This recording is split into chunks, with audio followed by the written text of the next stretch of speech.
Have you ever wondered how people can become addicted to drugs?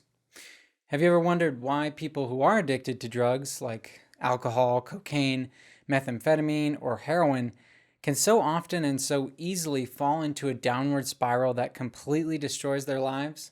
I know I have, and while I've never really experienced addiction myself, I have lost two of my close friends to drug overdoses. Several others have struggled with opiate addictions, and most of them express that it's an ongoing challenge to stay sober. So, how is it that mere molecules can create such suffering and desperation? The answer comes down to the fact that some drugs, as well as certain other types of behaviors, are essentially able to hijack the system in the brain that controls goal setting, motivation, and behavior. That is, the dopamine reward system. Addictions force our wiser selves out of the driver's seat, take the wheel, and aim us single mindedly at one overriding goal. They then slam on the gas until we reach it, only to have to refuel the engine and do it all over again when the high fades. And addictions don't just cause us to divert all our resources and efforts towards satisfying the cravings, they also make us less able to pursue anything other than the drug itself. Learning about the science of addiction can help you to not only know how and why addictions can ruin lives, but more fundamentally, it can help you to avoid the pitfalls that are likely to lead to addiction or related problems. So, if you want to learn how to protect your brain's dopamine system from being hijacked, if you want to gain greater compassion for people experiencing addiction, or if you simply want to better understand why we do the things we do, then stick around.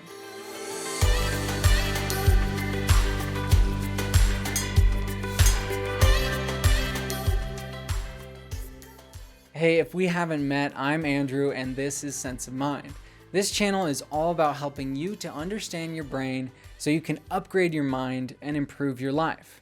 This current video is part of an ongoing series which serves as an introduction to neuroscience. This one in particular is the last in a 3-part mini-series on the neurobiology of dopamine. If you haven't watched my previous videos about dopamine, I highly recommend doing so, because this video will build off of those, and it will probably be confusing if you've never learned about dopamine's role in reward or prediction error signaling. I especially suggest that you watch one of the 3 videos on my channel that's titled Dopamine, Motivation, and Reward, and then in parentheses, prediction error signaling. So that should come up as a link up here, or I'll definitely have the playlist linked below. It should be in one of the same playlists that this video is in, but I'll try to make that clear in the caption. And like all the videos in this neuroscience series, there are 3 levels of difficulty and length for every topic we cover. And just so you know, levels 2 and 3, which are the intermediate and advanced difficulties respectively, and they're kind of the medium and long versions of the video, they're pretty similar. They're often identical, but to a point. So level 3 advanced videos will definitely be longer. They'll expand on the points in the level 2 video, or they'll add new points. But don't be confused. If you watch both level 2 and 3, you're going to hear many of the same points. So I would recommend, if you want to just dive in and get all the detail, do level 3. If you just want kind of a shorter introduction, do level 2. And if you want a 1-minute summary, which is, it's really just a kind of a 30,000 foot overview of the topic and the main points, check out the level 1 video. Those are always under 1 minute, whereas level 2 is about 15 minutes and level 3 gets up around 30 minutes, but they can be longer or shorter depending. And finally, I also have videos about critical thinking, mental health, and psychology in general, so check those out if you're interested. I'm really glad you're here. Let's get back to dopamine and addiction. What is addiction? Addiction can be defined as a very strong habit that is difficult to break and which causes adverse physical or psychological or social consequences when you attempt to break it. While this is a purely behavioral definition, neuroscientists who study addiction often emphasize that it is characterized by a particular brain mechanism involving the dopaminergic reward system, and that mechanism is the focus of this video. While we most often associate addiction with drugs, many researchers agree that compulsive gambling and compulsive overeating can be considered addictions as well. But I want to note that compulsively engaging in excessive amounts of sex, pornography, And even video games may also fall into this definition of addiction. And there are clinicians and researchers who agree with that. However, there is still a relative lack of consensus about whether they involve the same brain mechanisms as addictions to drugs, overeating, and gambling. So for our purposes, we can safely ignore sex, porn, and video game addictions. But remember that they may eventually be subsumed under this definition of addiction, and they may be found to use the same or similar neural mechanisms as are covered in this video. So what is that mechanism? In a previous video, I talked about how dopamine is crucial to a process called prediction error signaling, which, as its name suggests, is the brain's way of signaling when it has erred in its predictions about the future, including when anything unexpected happens. So this process is what allows for addictions to arise. Again, I strongly urge you to watch that video titled Dopamine, Motivation, and Reward, in parentheses, prediction error signaling, because in this video, I will assume that you understand what prediction error signaling is, especially how it's related to rewards and punishments.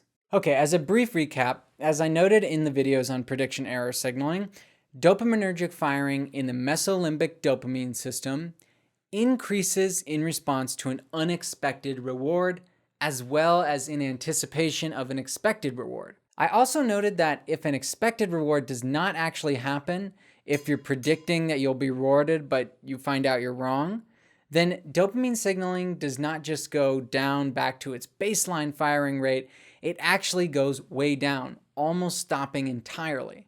Why is that? Because that's the dopamine system's way of saying that something unexpectedly bad has happened. As you might expect, the burst of dopamine that signals unexpected good stuff feels good, while the steep drop in dopamine that signals an unexpected bad thing feels bad. Okay, so hopefully you've watched that video, and now that you've got an understanding of prediction error signaling and dopamine's role in it, let's look at how dopamine controls behavior and how addictive substances exploit this process. How does dopamine control motivated behavior? Animals that have damage to their dopamine systems show an utter lack of motivation, even for such basic behaviors as eating and mating. As a 2020 review on addictions and dopamine by Roy Wise and Michael Robel noted, these animals die of starvation if they're not force-fed. In addition to lacking motivation, these animals also exhibit a severe deficit in their ability to learn from experience. While they seem to retain the ability to learn about, for example, the spatial layout of their immediate environment, they're unable to associate cues with reward or punishment. And that is a serious liability when it comes to survival. That's because these two types of learning and memory rely on totally different brain regions. Memory of the layout of a given space depends mostly on the hippocampus, whereas the associations between stimuli, rewards, and punishments depend on the dopaminergic reward system. The dopamine system controls behavior in the sense that it sets goals and intentions that the rest of the brain works to achieve. So when you decide to do something, anything, and you in fact go through with doing it, the primary reason is that your dopamine system identified that behavior as important. For example, if you are motivated to physically exercise, it could be for a variety of reasons. You might enjoy a particular form of exercise for its own sake. You might want to lose weight or gain muscle for reasons pertaining to health or vanity. Or maybe you just want your significant other to stop nagging you about going to the gym. The particular reward, whether positive, fun, health, or vanity, or negative, escape from criticism, does not really matter for our purposes, because all that matters is that your brain perceives the behavior as likely to bring about some kind of reward. That is, if your brain predicts that this behavior is likely to bring about a desired reward, it will increase dopaminergic firing when you think about engaging in that behavior. And that will in turn make you want to take action. Whether you actually take the action or not depends less on the increased dopamine firing rate, which is called burst firing, and more on what the baseline firing rate of those dopamine neurons happens to be. Okay, so this baseline firing rate is referred to as pacemaker firing. So it's the change in the rate of the firing that predicts a reward or punishment. So if it goes up, it predicts a reward, and if it goes down, it's predicting a punishment. There's a little bit more to it than that, but we'll leave it there. Okay, so it's not just that there's firing or not, it's that there's that change from the baseline up or down. But as I just mentioned, the baseline itself, whatever that rate happens to be, is what determines your level of motivation to act. When the baseline levels are high, you're more motivated. When they're low, you're less motivated. So when you think about exercising and just how beneficial it'll be, your dopamine neurons will burst fire, meaning they'll rapidly increase their firing rate, which signals that you'll receive some kind of reward for exercising. But you will only take that action if your baseline firing rate is high enough. If it's too low, you may be convinced that today is just not a good day to work out. And this is also the case for behaviors motivated by avoiding punishment. Just as a rewarding stimulus or the anticipation of one causes burst firing of dopamine neurons, which in turn causes the brain to make a positive association with that stimulus, a painful or otherwise aversive stimulus, or the anticipation of one, causes a rapid and steep drop in dopaminergic firing. That acute drop similarly causes the brain to form a negative aversive association with the stimulus. And that association makes you less likely to engage in whatever behavior brought about that state. But regardless of whether the association is positive or negative, if the organism is actually to retain it, to actually learn that association, a long-lasting change must occur to the circuits. So this change, like pretty much all the changes in the brain, is mediated by synaptic plasticity. This is a process covered in my videos on glutamate. It allows for existing connections between neurons to strengthen or weaken, and sometimes for entirely new connections between previously unconnected neurons to be forged. In this case specifically, connections between sensory neurons that project into the dopaminergic reward region, so these are neurons that are connected to various sense organs indirectly. Those project into the dopaminergic reward system and they synapse with the dopamine neurons there. And so those connections are strengthened between those sets of neurons. And similarly, excitatory presynaptic neurons in the striatum that connect with inhibitory postsynaptic neurons in the basal ganglia have their connections strengthened as well. And that's important because these presynaptic excitatory neurons in the striatum connect with these inhibitory postsynaptic neurons in the basal ganglia. And the basal ganglia, among other things, controls movement of the body. So this is really important for being able to execute a movement, to be able to engage in whatever the behavior is, and to make engaging in that behavior more likely by changing the strength of the connections just mentioned. All right, as I said, this largely occurs in the striatum. That's a key structure in the dopaminergic reward system. For a habit to form, the most important area within the striatum where synaptic plasticity occurs is the dorsal or upper portion. If you think of a dorsal fin on a shark or a dolphin, that's kind of the orientation we're talking about. Once this strengthening or weakening occurs, it makes the organism more or less likely to engage in the behavior that brings it closer to the reward or further from the punishment. It does this by making the whole system more sensitive to the stimuli that predicts the reward. That's what that synaptic plasticity is doing. It's making the whole system more sensitive to the stimuli that predicts the reward or the punishment in the case of punishment. Okay, so how do addictions form? In order for the brain to form an addiction, at least two things must logically happen. First, the substance in question must cause the brain to see it as highly desirable. Whether that desire is found merely in the pleasure or cessation of pain which the substance brings about, or in a more cognitively complex kind of pleasure. And that might include something like increasing your ability to focus or solve problems. Secondly, the brain must react by increasing the desire to take the substance to the point that it is more akin to a biological need, like sleep or food. This similarity to biological needs is what differentiates an addiction from a simple desire. To understand why that is, consider the fact that otherwise normal and prudent individuals will find themselves skipping work, destroying their relationships, and avoiding even their most basic responsibilities if they're deprived of food, water, or sleep for a long enough time. In other words, when deprived of basic biological needs, regular people behave like addicts when they're deprived of their drug of choice. And that would be in a very severe addiction. Not all addicts are going to kind of go off the rails, but when people are really in the throes of very severe addictions, those are the kinds of behaviors that you might see in response to withdrawal. And that kind of ruthless behavior typically does not occur when we're deprived of entertainment or meaningful work or other things we merely want rather than need. So the difference between addictions and biological needs is that while the addiction is solely a learned behavior, the drive to satisfy survival needs is largely innate. Still, both are driven by the same brain system powered by the same neurotransmitter, dopamine, and as we saw in the case of animals that are born without the ability to produce dopamine, they will not even eat if they're not artificially fed. So at least part of the association between biological needs as basic as food still needs to be associated with the dopamine system in the way we've been talking about.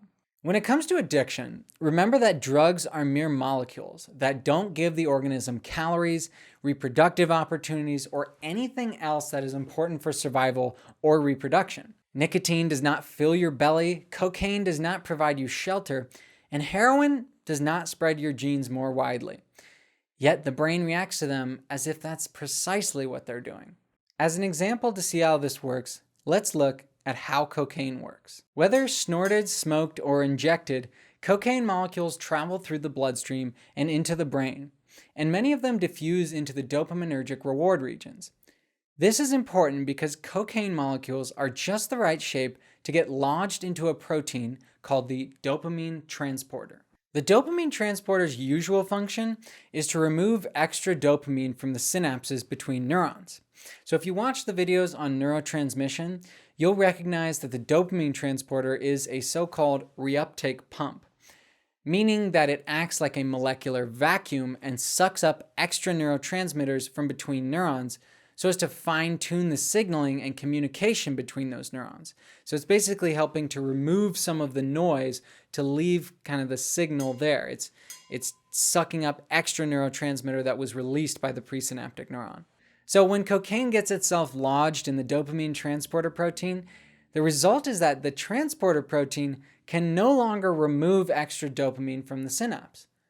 What happens is nothing short of a dopamine flood, an unnaturally huge spike in dopamine concentrations in the reward regions. And from what you now know about dopamine and learned behavior, you can see that this is likely to make the brain want to repeat the behavior that caused the huge dopamine spike.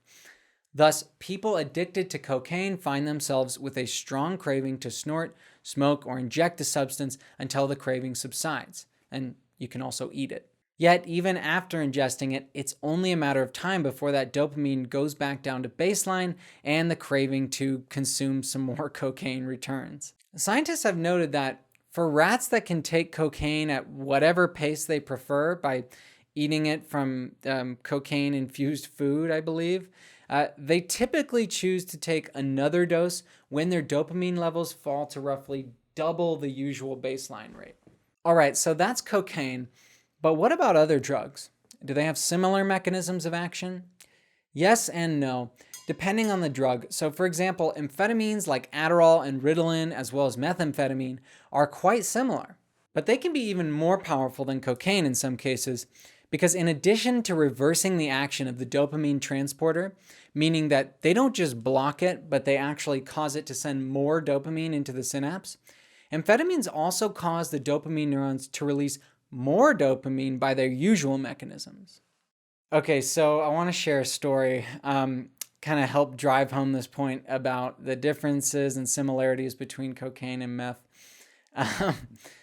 Okay, so about 10 years ago, while I was a teenager working in a local pizza shop, I had the opportunity to ask someone who had smoked both methamphetamine as well as cocaine on separate occasions, and definitely not at the time we were speaking, and I asked him what the difference was between them. I will never forget what he said, especially because it resonates so well with the different mechanisms of these drugs. When referencing meth, he said, quote, It's like super cocaine. Everything was super interesting and I felt amazing. He added that right after the initial rush faded, about 15 minutes, he felt an intense craving for more. But he also added that about an hour later, he did not feel any kind of craving. Apparently, that single dose was not enough to habituate and rewire his reward region dopamine neurons. Now, as a public service announcement to discourage you from doing meth or cocaine, let me just remind you that meth is an extremely dangerous drug, as is cocaine. It can cause permanent brain damage and heart damage, as well as lasting damage to the liver, kidney, and lungs, and meth kills around 16,000 people per year, which is about the same as cocaine and prescription opioids. So if those old ads didn't get it through to you, I hope this does. Meth, not even once. All right, I hope you know what I'm talking about with those old TV ads. But anyway, let's talk about some other drugs. So thanks to their differing molecular structures, drugs including caffeine, marijuana, alcohol, and opiates tend to have a less direct means of releasing dopamine in addition to affecting other neurotransmitter systems. Now, that's also the case with like cocaine. It also affects serotonin and I believe the norepinephrine system. Don't quote me on that one. But anyway, that's to be expected because that's why these drugs have different subjective effects in the first place. I mean, that's why, different drugs differ. They have different structures and they therefore have different effects on the brain and on different neurotransmitter systems. So just know that cocaine and meth are probably the most direct way of stimulating the dopamine system just because they really like supercharge the release or they really jack up the amount of dopamine in there. Other drugs tend to not do it so well, and that reflects how addictive these drugs are. But anyway, the common theme across all these drugs is that they cause burst firing of dopamine neurons that lead to an association of the kind we've been discussing. The most important idea to keep in mind is that the extent to which a drug causes burst firing is essentially what determines why one drug is more addictive than another. Okay, let's talk about the Comedown. What I mean by that is that steep reductions in dopamine that occur after drug taking induce aversion. Let me explain what I mean by that.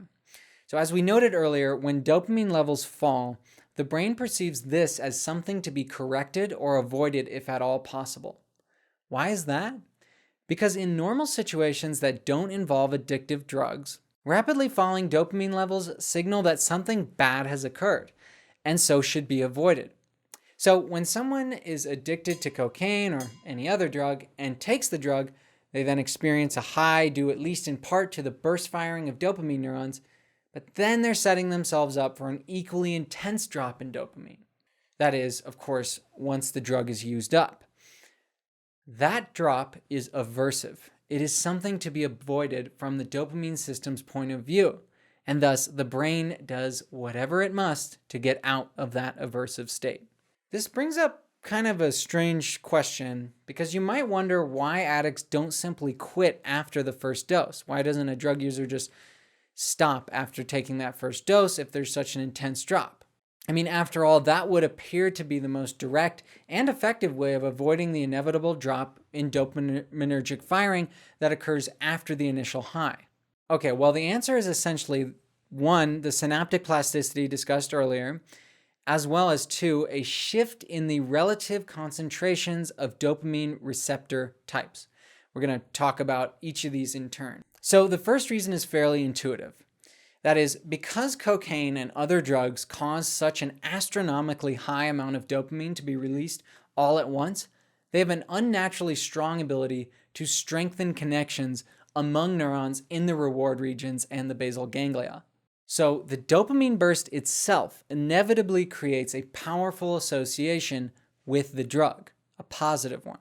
All right, the second reason, which has to do with different dopamine receptor types, requires a little more explanation, and it's more relevant for people who have already become addicted rather than those who may have only tried the drug once and so may not yet be addicted. All right, in this level 2 video, I'm not going to dive into the dopamine receptor types, but I do go into detail in the level 3 video, so check that out if you're interested. But suffice it to say that after habitually taking an addictive drug for a long time, One very common effect is a reduction of what are called D2 dopamine receptors. That loss is usually accompanied by a lower sensitivity to any kind of reward that has not already been learned. So while an addict's drug habit and craving will remain perfectly intact, his or her ability to make new positive associations with new experiences is tamped down.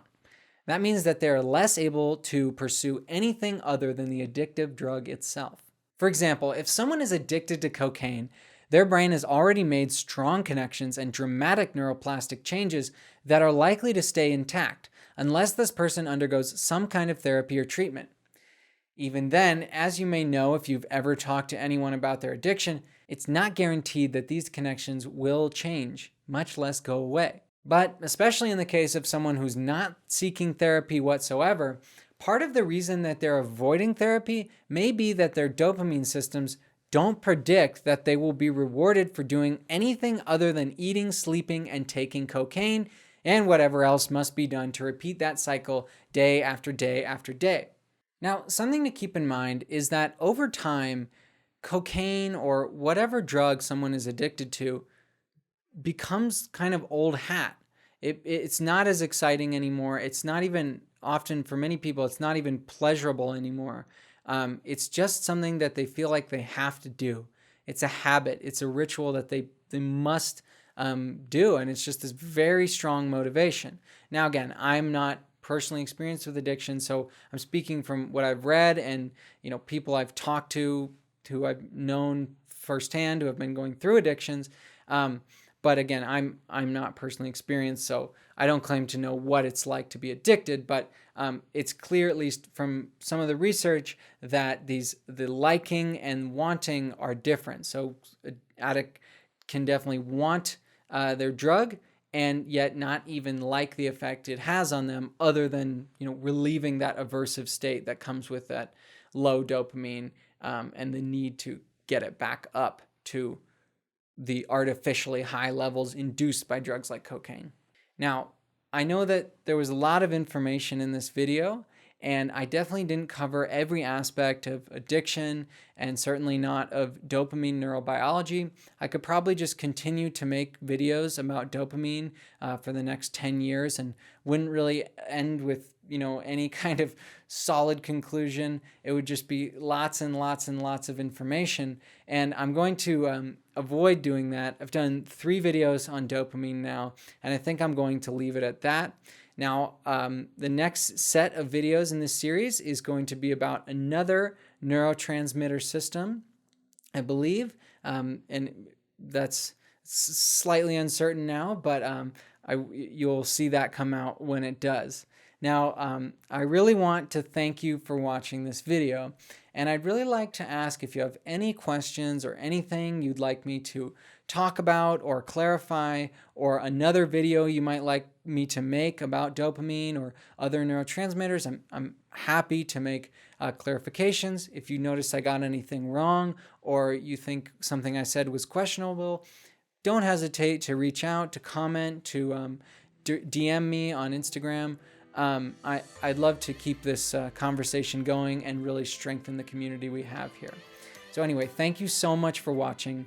This video and this channel is brought to you by the Diamond Mind Foundation, and this was written and produced by me, Andrew Cooper Sansone. Thank you so much for watching. I'll catch you next time.